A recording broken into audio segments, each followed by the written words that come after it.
Alors on est au club de voile de Mézy en compagnie de Simon Lebrun, le nouveau propriétaire de Eastern Boat 22, un bateau qui vient juste d'acquérir. Alors le chantier Eastern Boat est situé dans le New Hampshire. Ça existe depuis 1981 et c'est un bateau qui autrefois a été habitué à faire des bateaux de pêche. Alors vous voyez la silhouette très caractéristique de ce bateau-là, qui n'a pas l'air d'un bateau de plaisance habituel.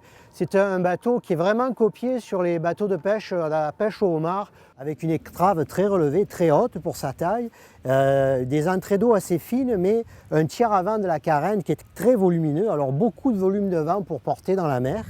Puis ce sont des bateaux qui sont caractérisés aussi par une quille assez profonde qui normalement se prolonge jusqu'au gouvernail. Dans ce cas-ci, par rapport au downhill style, c'est qu'à l'endroit où la carène et la coque se rejoignent, où la muraille et la carène se rejoignent, au lieu d'avoir un bouchin vif, un angle vif, on a une carène très ronde, ce qui facilite le passage dans la mer.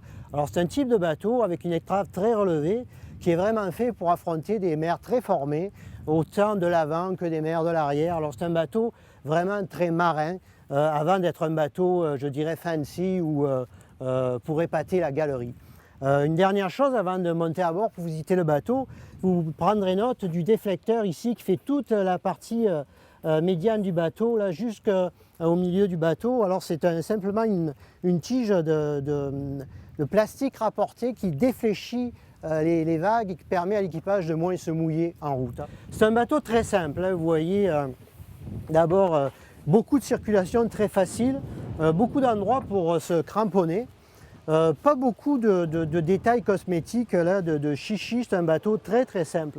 La structure de la carène est intéressante. Ce que vous voyez ici, là, c'est un contre-moule qui est rapporté sur la coque. Alors c'est en fait, ce bateau-là, il fait en deux morceaux, la coque et le contre-moule. Et entre le contre-moule et la coque, on a toute une injection de mousse qui rend, je pense, le bateau insubmersible, si je ne me trompe pas.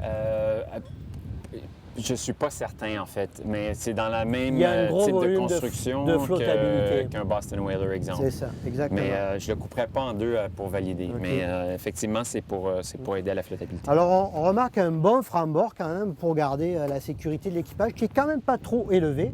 Et puis, au fur et à mesure qu'on s'avance sur l'avant, alors, remarquez, on a un toit rigide en polyester qui est tenu par des barres d'aluminium extrêmement solides. Alors, c'est vraiment du costaud. C'est un bateau qui inspire confiance, c'est un bateau qui est fait pour aller dans la mer et lutter contre des conditions difficiles. Alors c'est vraiment la philosophie du constructeur.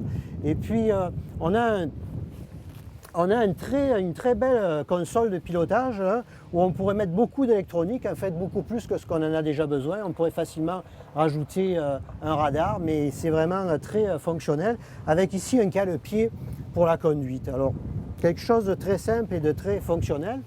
Ici, ce qui est intéressant, c'est qu'on a un volume de rangement. Alors, on a même une petite toilette. Et puis, pour les gens qui veulent faire de la croisière côtière, puis se promener le long des côtes et s'arrêter le soir, ben là, on a un bon volume de rangement, ce qui est quand même intéressant sur un bateau de cette taille-là.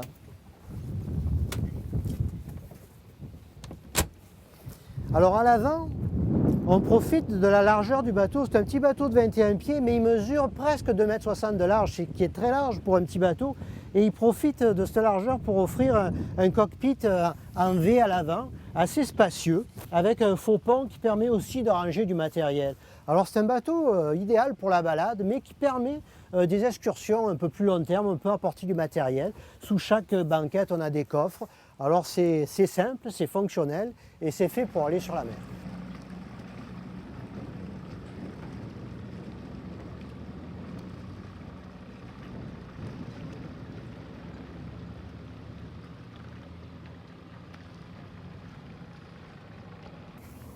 Tiens, vas-y, Michel. Je fais des armes. L'étrave est haute, puis tu vas voir que ça pogne dans le vent. Ah oui? Sur Yacht Club, là, je suis amarré, je suis à toujours 90 du vent, là, mon quai, là, mon gars, là. Aïe, aïe.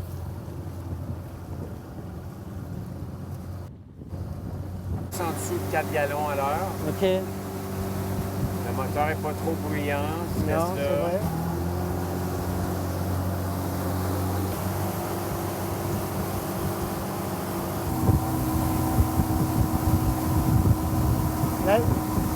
Ben, c'est un bateau qui demande quand même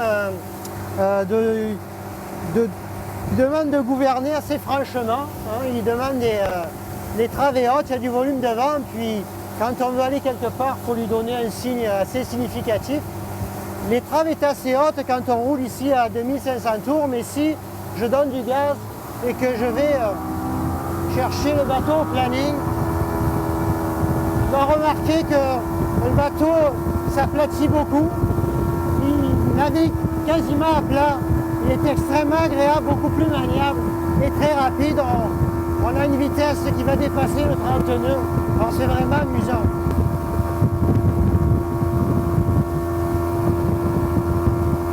On est ici avec un bateau avec la propulsion de 115 chevaux, qui est la propulsion recommandée par le manufacturier.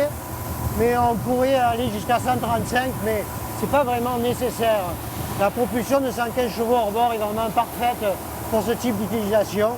Et puis on peut très bien faire de la promenade à une vitesse de croisière à 2500-3000 tours, autour de 10-12 nœuds, ou bien donner du gaz et voler jusqu'à une trentaine de nœuds. Donc comme vous pouvez voir, il n'y a pas de bois à bord, il n'y a pas de vernis à faire. Il n'y a pas beaucoup de nettoyage. On utilise le bateau, puis à la fin de notre sortie, on prend le boyau, on arrose, on nettoie. Je ne mets même pas de toile.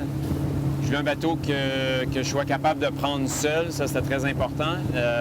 Du Vieux-Port de Montréal, je vais être capable de sortir rapidement quand j'en ai envie. C'est là que j'habite, donc il fallait que ça soit pratique pour ça. Ouais, puis il y a une petite limite de vitesse ici, je crois que c'est 6 nœuds.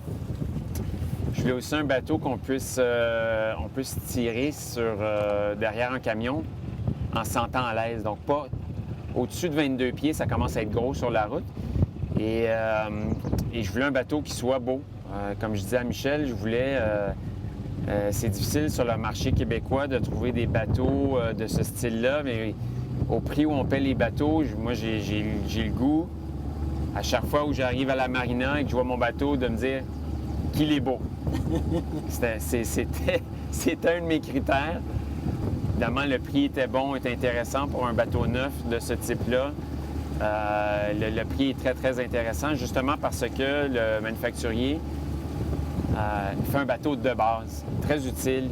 Il ne met pas un paquet de trucs à bord qui finissent par coûter cher. Ça fait baisser le prix, puis ça le rend intéressant.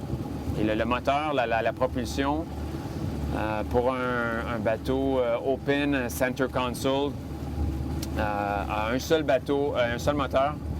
Souvent, ces bateaux-là ont deux gros moteurs. Ça fait monter le prix du bateau, mais évidemment, à la pompe, ça fait grimper le prix.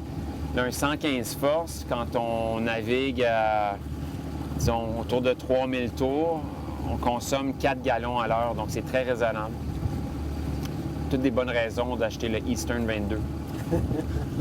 Ça c'est... Là, on va virer bientôt, je pense.